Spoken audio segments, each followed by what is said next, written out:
Tire's full of dirt dauber's nests and years and years and years of dirt. That's why I was rolling it all up sideways like that to keep that dirt from spilling out on the floor and outside. Pretty nasty looking old tire, but holds up, holds air.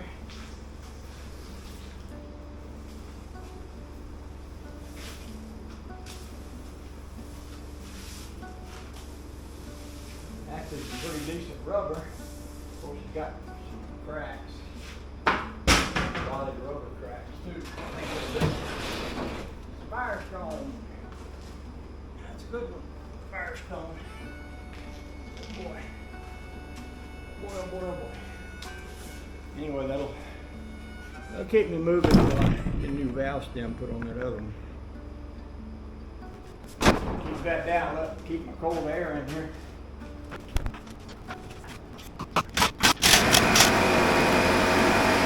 Sometimes if you wait, let the air compressor pump up, you get more pressure in your hose, a little bit more pressure on your gun, and allows it to loosen up them couple of nuts that might probably become loose. A little bit of freeze off doesn't hurt either. Come on, baby. There's one. So now I only got one left on there to get off. Sometimes if you reverse the gun, like go from tightening to loosening and tightening to loosening, that'll break it loose too. That back and forth move makes the bolt come loose. Now one thing about these wheels and tires right here is that while I'm running these, I get to be an honorary member of the redneck, good old boy local truck driver club. If I had 4 of these, I could be a permanent member. But since I only got one as a spare tire, everybody would know that I'm just a wannabe. As long as I'm wearing these ones. If I find me 3 more like this and put them on here, holy cow, I'll be in. I'll be accepted. I'll be one of the guys. This Shree Bobby. All right. I might do something with that rack under there, but I don't know whether I'll just wire it up and let it rattle or cut it off. I think I'll leave it on there for now.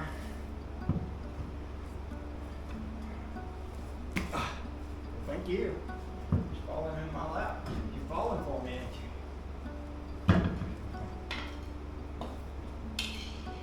you? You can lift the tire with a big long screwdriver. Lots easier than you can lift it with your hands like this.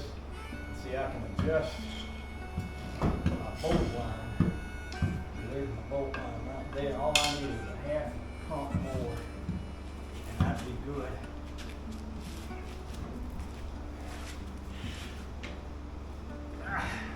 Yeah. I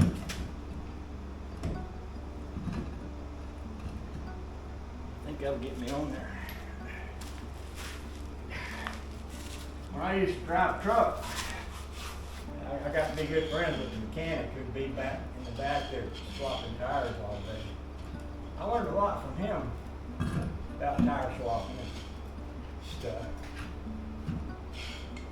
He was a nice guy. I gave him a 390 Ford engine one time. I liked him a lot. I don't know what happened to him. I can't even remember his name. I had a lot of friends that were mechanics back then. I was working for UPS then. I think they had the most colorful mechanics. And then I worked for a gas company up just below the Canadian border there. A company called Dead River Gas Tanker Company. Their mechanics weren't as humorous for some reason. Maybe it's because if they made a mistake, they could wipe out a small city, and if the UPS driver made a mistake, he could just, mess up somebody's packages. So that could have been why they was more intense. Seems like they was always a little more serious about things, I think John was his name, the one that one I gave that 390 engine to, and the other one was a hot rod guy, and I believe he had some sort of Chevy with a piston rod on the tag plate, a real one. He had taken a real piston rod, put it on a tag plate, and put it on the front tag. In the state of Georgia, you're not required to have a front tag, so you can put whatever you want up there. I remember he had that on his car, and I'm trying to think, it could have been a Nova.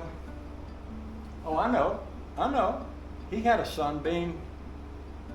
Sunbeam made an Alpine and a Sprite, I think, and one of them had a 289 Ford engine, and the other one had a little, foreign engine. And he had a Sunbeam, whichever one had the 289, and he had a piston rod on the front of it. He was a nice guy. He had some of the best jokes. Holy cow. We used to say things that I can't repeat in public, but I sure did like. I've always liked all my mechanical friends that worked in the business back then. I was very fortunate to have had a lot of friends, and I kind of wish they were still around, or I wish some of them could have died off by now, but I wish I knew where they was. And that might have got right slow. I wish I had contact with them so that I could.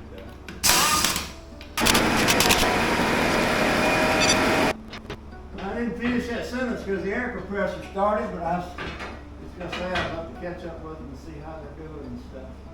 Now, I just hung this rack back up there like it was, and of course it don't rattle and stuff, but I don't plan. I mean, I'm not likely to be driving this anywhere besides in the yard because it ain't registered, and I think it might not be even running on maybe 6 or 7 cylinders right now. It's good, it's useful to have around the house and doing things like this with it. But I tried to take it out the end of the road one day, and every time I broke down on it, it would sputter. So I figured, well, that ain't gonna be going out there. Okay, so now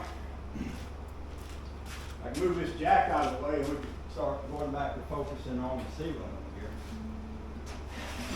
I guess I can put these blocks of wood and wrenches and grinders and stuff over in the back of here, and drive this back up to the house later after I get everything finished off down here. I'd like to get things sort of neatened up and straightened up down here today too. So Honeybake's coming home tomorrow. She's been up in Vermont. Her granddaughter got married yesterday. She'll be coming home tomorrow. Now you have to admit, that gives the old truck a really serious look. It don't look like a sissy truck quite as much with them tires on it. Oh, the joy. Okay. My hands and everything is just ridiculously dirty, so I probably ought to